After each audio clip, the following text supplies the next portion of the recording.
Bonjour, voilà, traditionnelle conférence de presse de reprise, donc on est à votre disposition tous les trois pour répondre à vos questions. C'est parti. D'abord, toute finale sur les 2 dernières saisons, vous avez mis la barre très haut pour la suite. Quel est votre objectif sportif premier en championnat? Est-ce que c'est comment atteindre ces demi-finales? C'est l'objectif sur l'exemple de Nanterre? Est-ce que c'est une vision globale, d'essayer de performer partout et de voir où est-ce que vous aurez des résultats qui suivent? Bon, je vais donner ma vision des choses. Guillaume pourra compléter évidemment, Vincent. Bon, l'idée c'est toujours de faire mieux, de progresser. Donc effectivement, la barre a été placée assez haut depuis 2 saisons, avec titre et finale. Voilà, donc ça c'est pas rien, c'est même une vraie performance. Donc on va essayer de rééditer ces performances. Maintenant, vous donner un objectif très clair.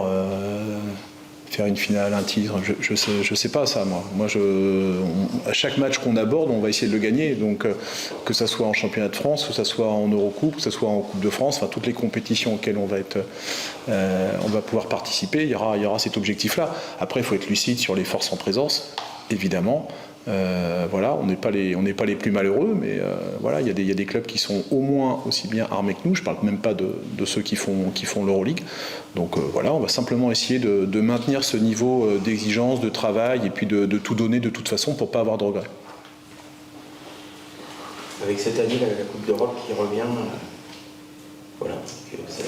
On était déjà en Coupe d'Europe l'année dernière. Oui. La BCL, la Basket Champions League, qui est pour moi honnêtement d'un très haut niveau aussi. Je vous rappelle les affiches et les matchs qu'on a pu faire ici, notamment contre Ritas Vilnius, qui a gagné la BCL. On les avait battus. Voilà, faut quand même le rappeler aussi. Comme on avait battu Malaga il y a 3 ans, qui avait gagné la BCL aussi. Donc là, on est engagé en Eurocoupe. Voilà, c'est un choix, c'est notre volonté. On a réussi à être engagé pour les 5 prochaines années. Donc c'est bien parce que ça va permettre au club, je pense, de continuer à travailler, de se professionnaliser encore plus, d'être un peu plus exigeant et d'avoir des perspectives pour nos recrutements aussi. Voilà. Le niveau de l'Eurocoupe, on a une poule qui est, là je laisserai Guillaume et Vincent détailler, mais il me semble qu'on a une poule très relevée, ce qui est en général notre habitude de toute façon en Coupe d'Europe, avec des clubs qui ont beaucoup de moyens, mais voilà, on va découvrir ça avec envie en tout cas, et je rappelle que ça sera l'ouverture de la saison, c'est le 29 septembre, c'est le premier match contre l'Aris Salonique, qui est un des favoris d'ailleurs, il me semble, si ce n'est de la compétition, au moins de notre poule. Qu'est-ce que ça change justement d'avoir cette assurance d'avoir la Coupe d'Europe d'année en année sur les 5 prochaines années? Alors ça change qu'au niveau du club, on sait où on va précisément, puisque chaque année on avait l'habitude de se poser des questions sur à quelle compétition on va participer. Vous savez que les formules de compétition sont également différentes entre la BCL et l'Eurocoupe. Donc nous, il y avait beaucoup d'impact à la fois sur le staff administratif et commercial, clairement, mais sur le staff sportif, médical, sur les joueurs, sur le recrutement. Surtout, ça va donner des perspectives. Là, on a dû attendre cette année vraiment la fin de saison pour concrétiser peut-être des offres, parce qu'on ne savait pas à quelle compétition on allait participer, et c'est important pour les joueurs, mais après c'est également important pour les partenaires. C'est-à-dire que chaque année, là, on était un peu à dire, cette année, il y aura 20 matchs, il y en aura 22, il y en aura 15, on ne sait pas. Il y a des enjeux économiques forts. Bon, là, au moins, on a cette visibilité-là, y compris pour eux, dans le fonctionnement, dans les engagements financiers, donc pour nous, c'est très important. Au niveau sportif, on était un petit peu dans l'inconnu avec cette Coupe d'Europe, avec ce serpent de mer de la NBA Europe, avec la Champions League qui est censée être un peu la compétition d'accession. Vous, comment vous vous positionnez par rapport à ça? Est-ce que vous avez ce cap clair, ou est-ce qu'il y a un risque, un peu de manque d'attractivité peut-être en 2, 3, 4 ans, si jamais ce projet dont on parle se concrétise? Bon, la NBA Europe, c'est pas pour nous, on sera jamais candidat. Après, moi, je considère que si ça se fait, et je pense que ça va se faire, c'est bien pour le basket. Donc, si c'est bien pour le basket français en termes de visibilité, ça sera bien pour le MSB. De toute façon, il y aura toujours un intérêt pour les championnats domestiques, les championnats nationaux. Il y aura toujours un intérêt pour voir un Le Mans Cholet, pour voir un Le Mans Nanterre. Donc, j'ai pas d'inquiétude par rapport à ça. Ça peut juste permettre un gros coup de projecteur sur le basket et amener un peu plus de médias. Et donc, s'il y a un peu plus de médias, un peu plus de partenaires aussi autour du basket. Au niveau du budget, je je crois que tu avais parlé autour de 8 millions en fin de saison dernière, une projection sur 7,5 à minima, mais c'était peut-être en comptant la BCL avec l'Eurocup. Est-ce que Oui, on va atterrir, on est en clôture de bilan, donc effectivement on va être un petit peu en dessous des 8 millions en termes de clôture parce que les règles comptables ont changé en plus. Donc avec les anciennes règles comptables, on serait à plus de 8 millions, pour faire court. Et là, sur le budget prévisionnel qu'on présente, on est à 7,4 millions exactement avec l'Eurocoupe, du fait aussi des nouvelles règles comptables qui, c'est des questions de forme tout simplement, mais voilà, c'est satisfaisant, c'est un maintien de l'engagement des collectivités, donc ça c'est important, c'est des partenaires privés qui sont toujours là aussi, malgré tout le contexte international, national et local, faut le dire clairement aussi, et puis honnêtement la période de réabonnement se passe très bien, donc on n'a pas d'inquiétude non plus. Donc sur nos 3 principales sources de financement, j'ai pas de sujet particulier d'inquiétude à ce jour. Une question pour Guillaume. Oui, merci. Comment vous voyez cette dette clinique cette année avec l'ASBEL qui était censé avoir un budget monstrueux et qui finalement serait un petit peu en dessous, avec l'incertitude de Monaco. Est-ce qu'on peut analyser aujourd'hui à quoi ressemble la dette clinique, ou est-ce qu'il va falloir encore attendre quelques semaines pour savoir quel sera le niveau de ce championnat et savoir comment on peut se positionner sportivement? Oui, je pense qu'il faut être patient parce que le recrutement c'est une chose, mais c'est des sommes d'individus dans tous les clubs. Puis après, il faut former des équipes. Donc c'est à partir de là qu'on voit quelle dynamique s'installe. Donc forcément, ceux qui lancent des dynamiques économiques supérieures au départ ont un avantage, peut-être en nombre, en quantité, en qualité. Et donc on les attend, mais ils ont des attentes très fortes aussi dans les résultats. Je pense que même si le budget de l'ASVEL a diminué par rapport à la première version, ils vont tout de même être le plus gros budget du championnat, un petit peu devant Paris, et donc ils auront cette pression-là également. Et pour nous, le sujet il est plutôt de se concentrer sur notre équipe. On a pas mal de sujets. On a une équipe qu'on a constituée avec pas mal de jeunes joueurs ou de joueurs qui ont débuté leur carrière depuis 2-3 ans, mais qui démontrent encore une certaine potentialité. Maintenant, il faut la transformer, cette potentialité. Donc pour nous, il faudra voir la compétition, donc voir comment les équipes se forment, et surtout, à quel rythme nous, on progresse. Par contre, il y a une certitude, c'est que la valeur travail, elle est au centre de ce qu'on fait au quotidien, et que compte tenu de la potentialité de cet effectif, on espère bien avoir une forte courbe de progression au cours de l'année.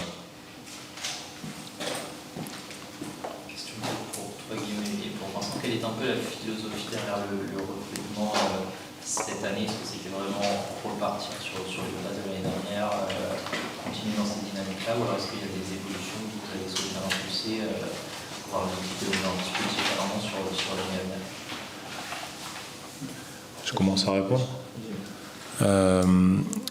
Le premier élément, c'est que même si on a beaucoup de top joueurs, en tout cas les joueurs qui étaient identifiés en termes de communication extérieure, de relais presse, etc., qui sont partis, on conserve tout de même beaucoup de joueurs qui ont l'étiquette MSB. Sur la ligne de départ, on a 11 joueurs professionnels, il y en a 7 qui sont des joueurs MSB. Et donc cette continuité-là, elle correspond à 2 choses. L'évolution et la progression de ces joueurs-là au sein de l'effectif. Donc on va attendre toujours plus des joueurs qui étaient là avec nous l'année passée sur des sujets divers. Et puis après, quand on a cherché à renforcer l'équipe, à la compléter, etc., notre identité, on a voulu la renforcer sur ce basket de vitesse, d'intensité, sur notre capacité à transiter, avoir aussi, encore une fois, cette notion de potentialité, mais aussi de potentialité athlétique, pas seulement technique, pour pouvoir enchaîner les matchs. On sait que l'Eurocup, c'est un challenge à chaque match, mais quand on rebascule dans notre championnat, le challenge, il n'est pas si éloigné. Et voire même parfois, il est encore plus fort. Donc il faut être capable d'avoir des rebonds tous les 3 jours. Ça, on sait déjà que jusqu'à mi-janvier, c'est le rythme qui va nous être alloué. Donc c'était une des caractéristiques qui était importante pour nous, d'avoir des joueurs qui participent à beaucoup de secteurs du jeu, qui mettent beaucoup d'énergie, que nous on puisse coacher et driver cette énergie-là, et puis qu'on soit en capacité à répéter cette énergie. Au-delà, comment le MSV serait une des équipes les plus jeunes, si ce n'est la plus jeune du championnat cette année? Est-ce que c'est quelque chose qui a été réfléchi un peu en amont, parce que c'était une des dynamiques du recrutement et de la constitution de l'équipe? Et au-delà, est-ce que c'est aussi une stratégie pensée du MSV, en quelque sorte, d'aller chercher des joueurs à potentiel et d'essayer de les faire progresser avant qu'ils viennent un peu inatteignables d'un point de vue salarial dans les années qui suivent? Oui, tu as fait une question-réponse assez intéressante. C'est une hypothèse qui est peut-être totalement fausse. Mais... Non, elle est concrète. Et puis, si on veut regarder ce qui donne cette dynamique à l'équipe, c'est aussi l'émergence de joueurs. Le fait qu'un joueur comme Bastien Grassoff l'an dernier, qui était peut-être un petit peu éloigné de la ligne de départ, vienne s'imposer dans la rotation, ça a un effet mécanique. Il a toujours 19 ans et donc il intègre l'équipe à temps plein. Swan Penda également. Donc ça tire l'équipe en termes d'âge. Et puis quand on regarde les joueurs français qu'on peut recruter, attirer, qui ont la potentialité de jouer cette double compétition, là aussi, on en a certains chez nous. Je pense à Léopold Delaunay, je pense à Lucas Duféal, je pense à Hugo Doumbia, et puis on a pu recruter Melvin Aginsa qui est aussi dans cette dynamique. Donc ça nous donne un pool de joueurs à forte potentialité français, qui sont tous, c'est vrai, des jeunes joueurs, mais il y en a certains, on les considère jeunes joueurs, je pense parce qu'on les regarde que par le prisme de l'âge et non pas par le nombre d'années avec lesquels ils sont insérés dans le basket professionnel. Melvin Aginsa, depuis l'INSEP, il a fait 2 années à Saint-Quentin, il a joué à Lasvel, etc. Donc il a plusieurs années. Hugo Doumbia, il a joué à Chalon-Reims, il a joué à Vichy, il a joué ici. Donc il a pas mal d'années. Léopold Delaunay également. Donc c'est des joueurs qui ont 4, 5 années de professionnalisme déjà derrière eux. Donc on les considère des jeunes joueurs parce qu'ils ont toujours moins de 23-24 ans, on va dire. Mais en termes d'expérience, ils ont déjà vécu des championnats d'Europe jeunes, des championnats du monde, des compétitions internationales aussi avec leurs clubs. Donc tout ça cumulé fait que c'est des joueurs sur lesquels on compte. Donc forcément, peut-être qu'en termes de régularité de performance, il y aura encore des choses à aller chercher chez eux, mais on sait, on a confiance sur le fait qu'ils puissent passer des caps et on veut les accompagner là-dedans. Vous repartez du coup avec un secteur intérieur un petit peu petit en taille. Est-ce qu'il y a une réflexion pour prendre un joueur plus grand comme pouvait l'être Jonathan, mais qui n'a pas eu beaucoup de temps de jeu du coup l'année dernière, ou pas du tout? En fait, je dirais c'est au-delà du temps de jeu, c'est le nombre de matchs. Au final, Jonathan n'a joué que 17 matchs. Donc c'est sur ce volume-là qu'on peut s'interroger. Puis après, tout à l'heure on a parlé du rapport âge-expérience, et là on va parler du rapport taille et taille réelle au basket. La taille réelle au basket, elle est sur 2 points. Elle est sur l'envergure et elle est sur quand les joueurs ont les bras tendus vers le haut. Et là-dessus, même si on a des joueurs qui sont peut-être un petit peu plus petits en termes d'envergure, que ce soit Lucas, que ce soit Téchin, que ce soit Louis Fried, même Moses ou encore Swan, on a des joueurs qui ont des envergures largement comparables à des joueurs qui font 2m8, 2m10, voire plus. Donc ce rapport de taille, nous on essaye de le compenser un petit peu par la mobilité, par l'envergure, par le dynamisme. Il y a un prix à payer à ça, c'est vrai, parfois sur certaines situations de rebond, mais il y a aussi quelque chose qui nous rapporte. C'est que ça nous donne de la fluidité, ça nous donne de la capacité à courir, de la capacité à enchaîner les actions. Et je pense que le cœur de notre jeu, depuis les 2 dernières années, il s'est beaucoup construit autour des joueurs intérieurs, en les mettant dans des rôles, ce qu'on appelle de connecteurs. Et ils peuvent se connecter d'autant plus vite qu'ils sont très mobiles, ce qui ne serait pas forcément toujours le cas avec un joueur de 2,15 m. Il y en a quelques-uns dans le monde qui sont capables de le faire, mais ceux-là, ils sont pas du tout en France, quoi. Pour revenir à la Betclic, est-ce que vous souhaitez commenter la situation incertaine de Monaco, même au-delà, avec du coup, si jamais Monaco n'était pas, repartait pas, il y a aussi peut-être la part de lutte sur les taxes. D'un côté, on peut aussi poser la question de l'équité sportive là-dessus. Et puis même au-delà, c'est un de vos premiers déplacements de la saison qui est souvent assez coûteux. J'imagine que d'un point de vue logistique, il y a aussi des implications là-dessus. Écoutez, on va d'abord attendre l'épuisement des voies de recours, puisqu'il y a eu tellement de rebondissements dans cette affaire que ça ne sert à rien de s'exprimer trop tôt. Voilà, c'est juste interminable. Épuisant pour tout le monde, épuisant notamment pour Saint-Quentin. Voilà, je pense à Saint-Quentin évidemment. Donc attendons jusqu'au bout la décision. Je vais juste préciser que je suis un peu fatigué qu'on tape sur la Ligue en permanence sur le sujet de Monaco. En France, il y a des voies de recours, il y a des délais légaux, il y a des procédures. C'est pas du fait de la Ligue nationale de basket. Voilà. Donc il faut aller chercher ailleurs. Je dis pas que tout a été fait parfaitement, mais en tout cas sur ce qui se passe depuis le mois de mai, le mois de juin, c'est pas au niveau de la Ligue qu'il faut aller chercher les responsabilités. Voilà. Donc on attendra que ça soit fini. Après, sur le point de vue logistique, oui, c'est embêtant, mais honnêtement, c'est vraiment accessoire par rapport aux enjeux. On ira à Monaco ou à Saint-Quentin. Oui, Monaco, ça coûte cher. Oui, ça rapporte le luxury tax. Oui, ça rapporte une grosse affluence, une belle recette. Bon, bah, si on va à Saint-Quentin, ça coûtera moins cher et ça rapportera sûrement un peu moins, mais l'enjeu, il n'est pas là. L'enjeu, c'est qu'il y ait une équité sportive, effectivement, au regard des budgets présentés et des garanties bancaires apportées. C'est pour ça qu'il faut souligner aussi le bon travail de la DNCG cette année par rapport au dossier de Villeurbanne, que je ne connais pas en détail, mais manifestement, les garanties bancaires n'étaient pas suffisantes. Et peut-être que ces nouvelles réglementations qui se basent sur l'expérience passée, évidemment, avec Monaco, ou peut-être que la Ligue n'était pas assez exigeante, ça j'entends, peut-être que ces nouvelles exigences vont éviter une catastrophe industrielle à Villeurbanne en cours d'année. Voilà.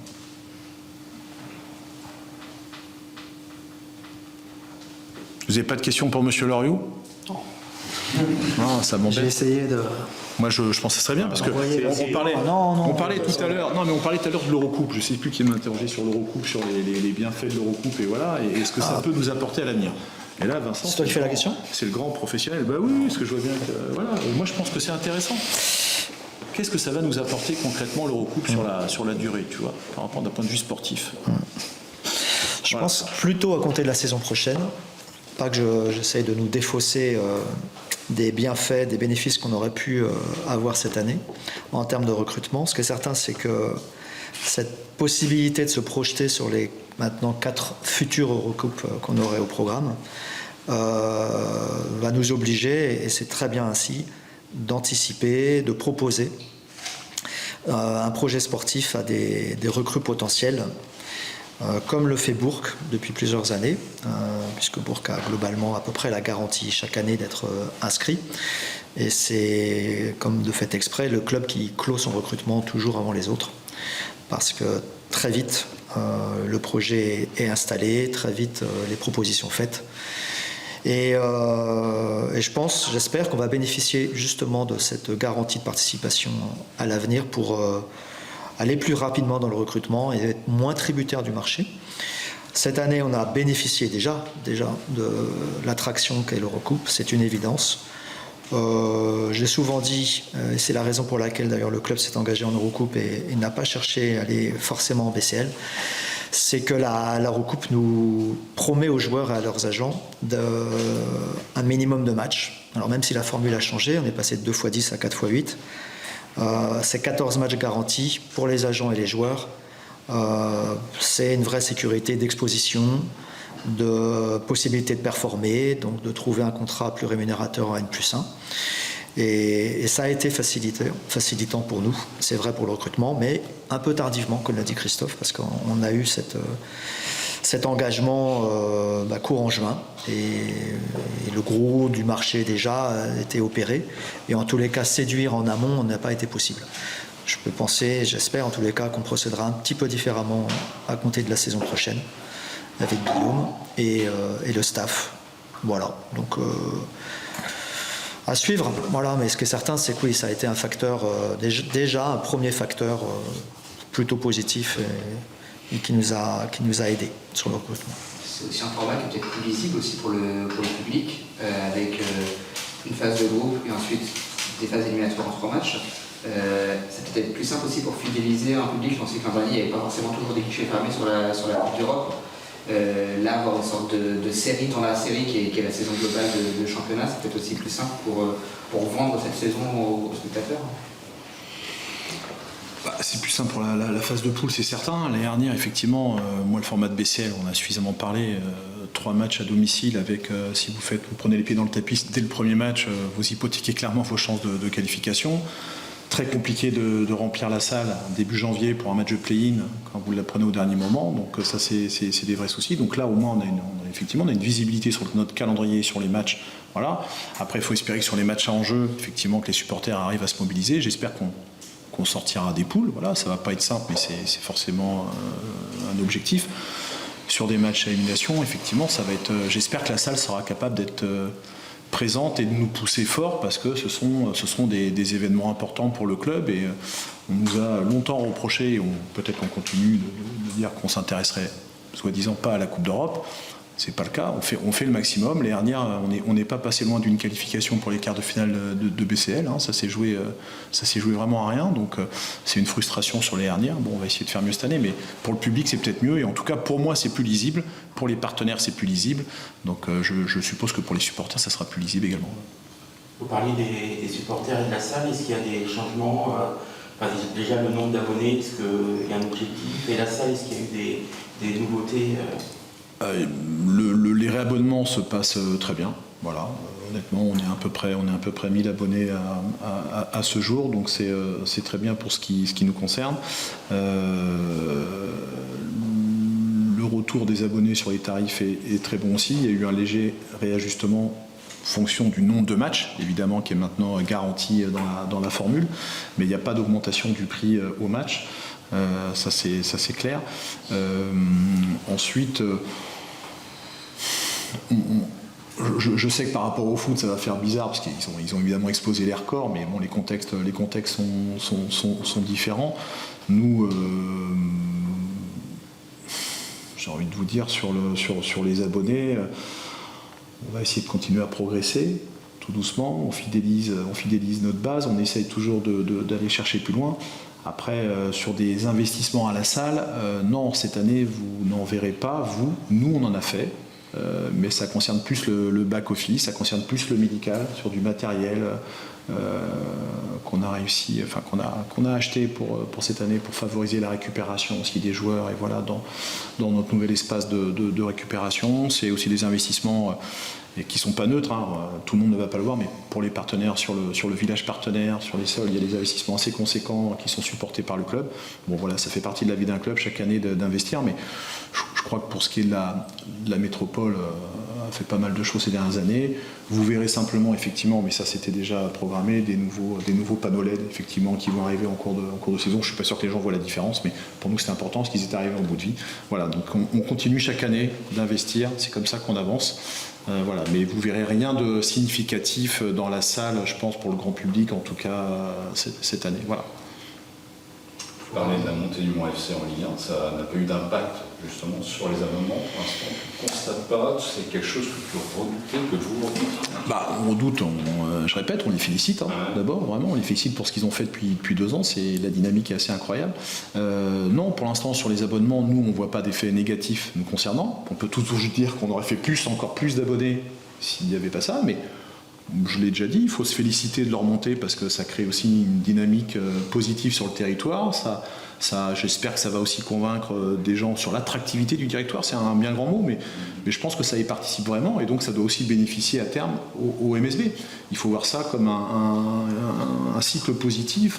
Voilà, moi je le perçois comme ça. Après, évidemment, qu'il y a il y a des gens qui vont faire des choix entre aller voir, je sais pas, Le Mans FC Lyon, ou je parle même pas des grandes affiches, hein, évidemment, mais Strasbourg, et avec un MSB Strasbourg le même week-end, peut-être, ça va arriver quelques fois, même si on va essayer en bonne intelligence d'éviter tout ça, ils vont faire des choix, et forcément on va y perdre un petit peu, mais à nous d'être performants, d'amener des choses sur autour du match, pour continuer à les convaincre. Et après, sur les partenaires privés, oui, il y a quelques partenaires qui me disent soit je peux pas faire plus parce que faut que je fasse un effort pour le foot, soit qui nous disent carrément je baisse un peu parce qu'il faut que je rééquilibre, voilà.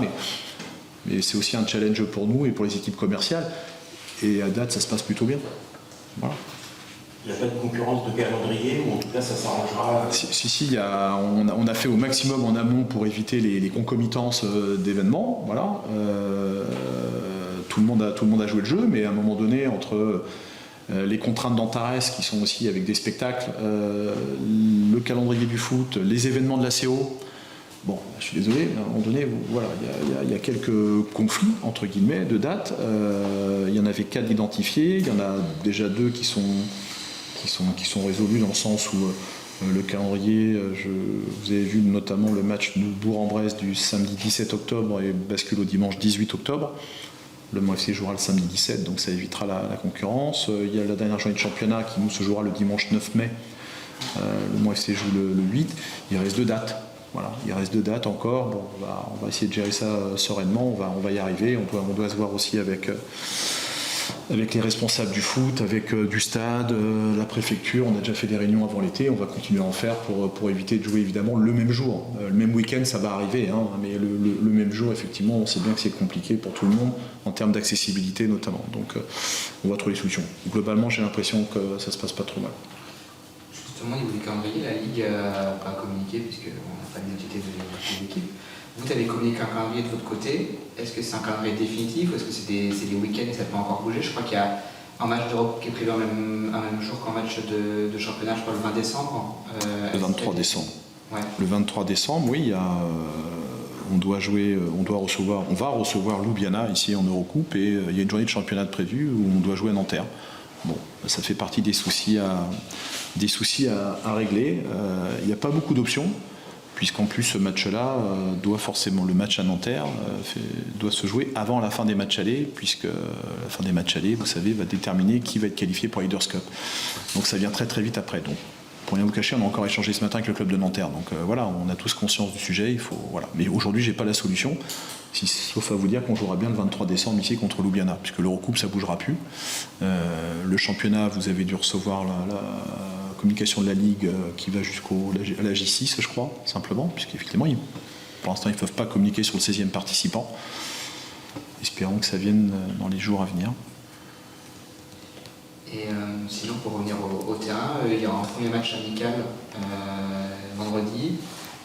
C'est difficile, j'imagine, de tirer de tous les enseignements. Mais qu'est-ce que vous attendez justement de ce match et plus largement de la préparation, d'enfin retrouver les terrains avec toutes les limites, j'imagine, que ça qu'ont les matchs de préparation? Ça pose toujours un premier jalon dans la préparation, c'est-à-dire que on développe, on travaille une identité les uns contre les autres sur les 2-3 premières semaines. Et dès qu'on s'oppose avec une autre équipe, c'est un premier test miroir, c'est-à-dire ça fait un petit point, où est-ce qu'on en est?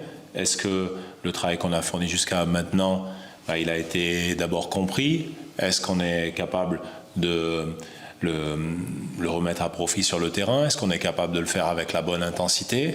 Et puis ça donne aussi pas mal de pistes pour progresser dans les jours à venir, dans les entraînements à venir.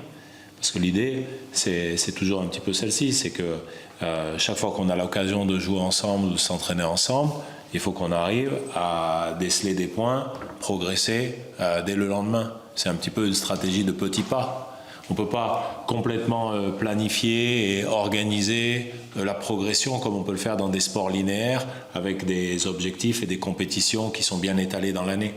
Nous, comme on a des objectifs qui finalement s'accumulent tous les 2-3 jours, il faut qu'on sorte un petit peu du calendrier et qu'on ait notre base de progression qui est chaque jour progresser un petit peu, un petit pas, pour qu'on petit à petit on ait une équipe qui joue ensemble et qui corresponde à l'identité qu'on souhaite lui donner. Donc là-dedans, le match contre Caen, c'est simplement des choses qui peuvent paraître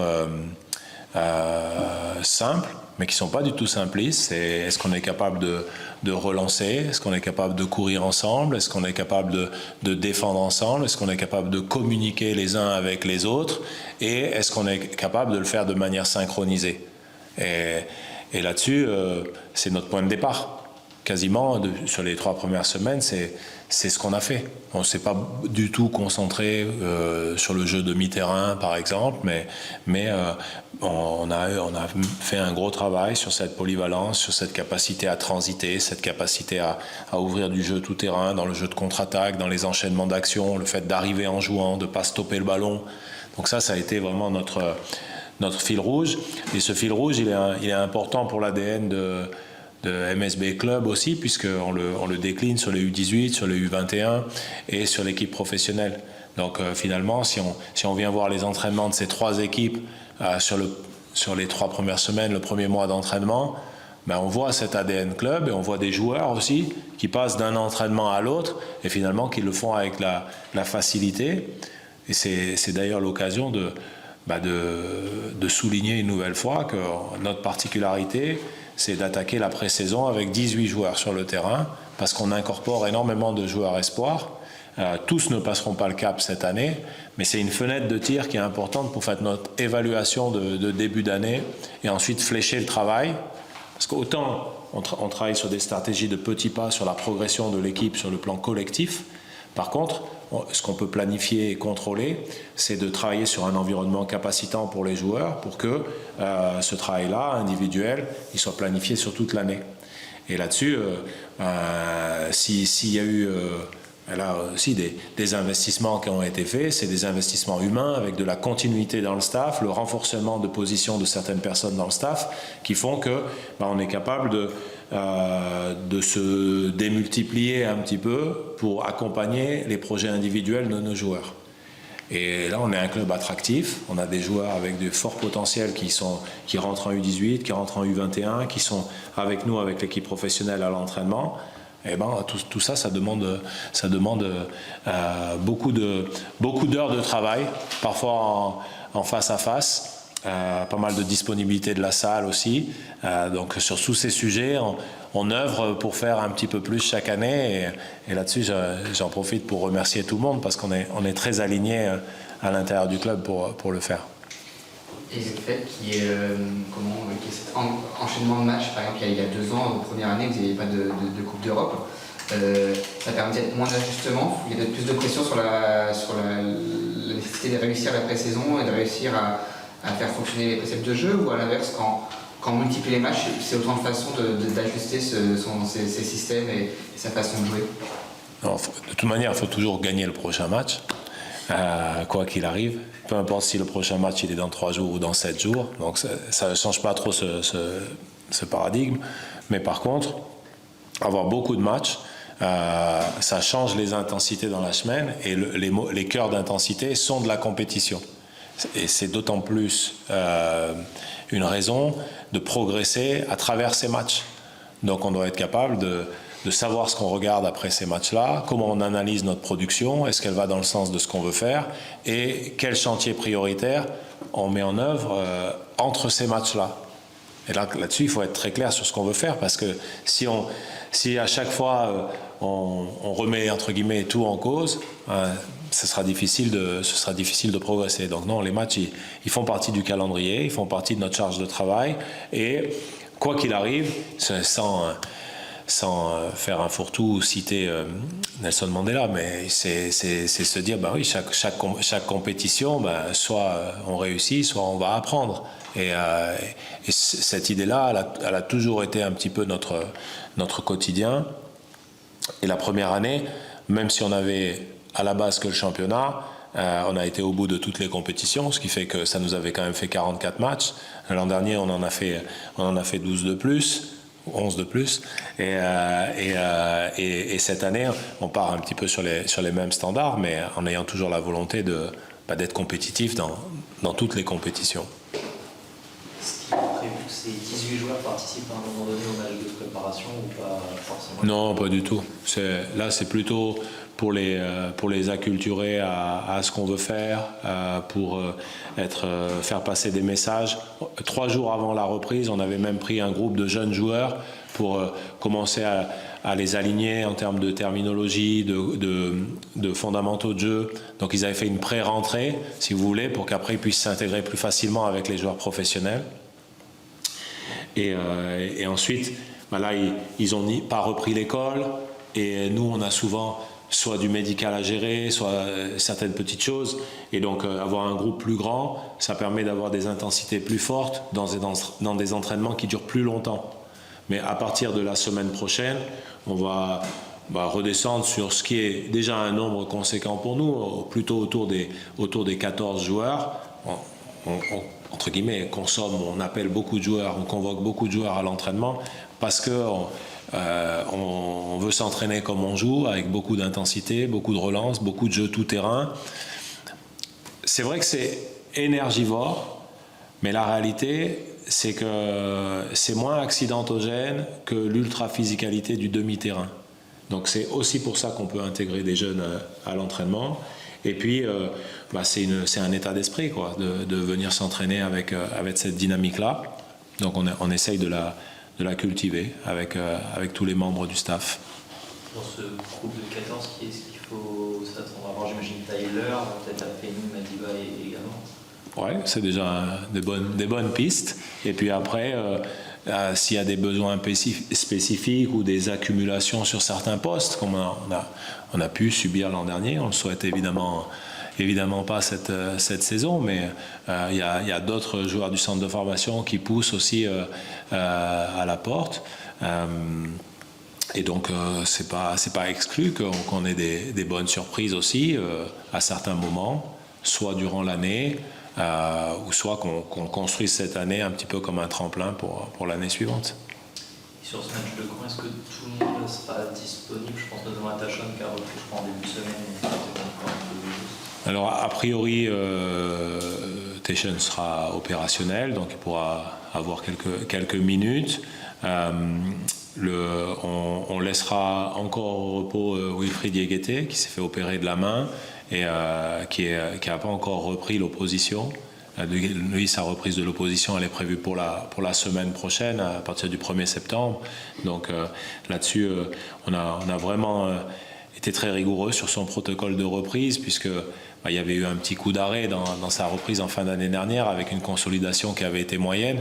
Donc le fait qu'il soit repassé par l'opération, ça nous a, entre guillemets, contraints tous, lui, nous, à être très vigilants. Par contre, il a fait un très bon travail, lui, à se maintenir en forme. Donc il sera opérationnel très vite après pour pouvoir enchaîner les matchs.